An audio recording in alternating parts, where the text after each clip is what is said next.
আরিফ, আপনি কি আমাকে শুনতে পাচ্ছেন? আপনি কি বিক্ষোভ সমাবেশে আছেন? বিক্ষোভে অংশ নিয়ে মুসল্লিরা কি বলছেন আমাদের সরাসরি জানাবেন।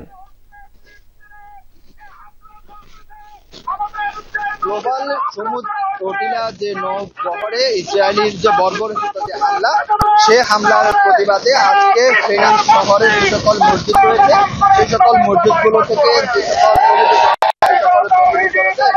বিক্ষোভ মিছিল বের করেছে। সেই বিক্ষোভ মিছিল এখন এর মুহূর্তে শহরের যে সকল প্রধান সড়ক যেগুলো ছিল সেই সকল সড়ক প্রদক্ষিণ শেষে তারা এই মুহূর্তে ফেনী শহরের টাউন রোডে এসে তারা সমবেত হয়েছে।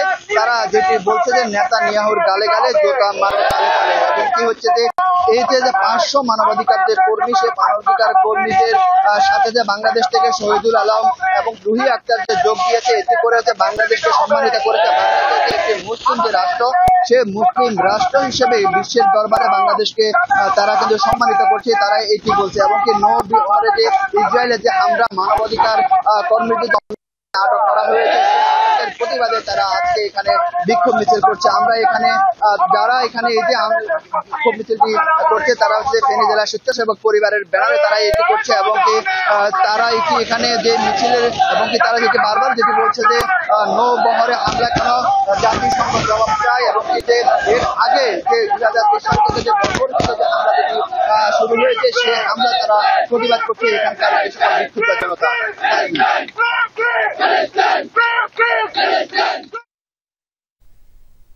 যুক্ত হওয়ার জন্য ধন্যবাদ আরিফ। ইসরায়েল বিরোধী বিক্ষোভ চলছে মুন্সিগঞ্জে।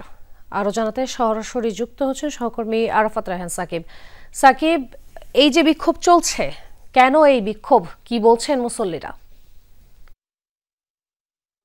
দেখুন, আসলে ইসরায়েল বাহিনী কর্তৃক ফিলিস্তিনে যে অবরোধ, সেই অবরোধে কিন্তু খাদ্য সংকটে পড়েছে নিরস্ত্র নিরপরাধ এবং একেবারে মানবেতর যে ফিলিস্তিনিবাসী, এবং সেই অবরোধ ভাঙার জন্য যে সমুদ্র ফ্লোটিলা, সেই সমুদ্র ফ্লোটিলার যে অভিযানে যে হামলার ঘটনা, সেই হামলার প্রতিবাদ জানিয়েই কিন্তু মূলত আজকে মুন্সিগঞ্জের বিভিন্ন পর্যায়ে ছাত্র জনতা রাজপথে নেমে এসেছে, এবং তারা বলছে যে বিভিন্ন দেশের মানবাধিকার কর্মীদের যে এই সমুদ্র ফ্লোটিলা সেটির উপর যে হামলা হয়েছে সেটি আসলে একেবারে বর্বরোচিত হামলা, এবং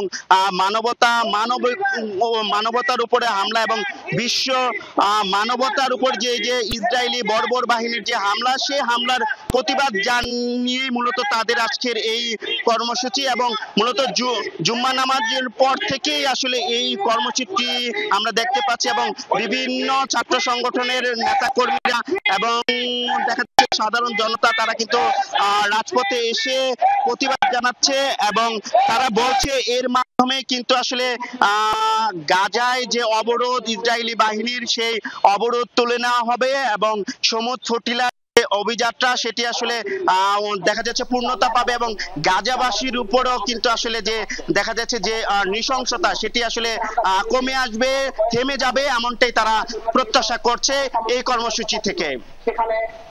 ধন্যবাদ সাকিব।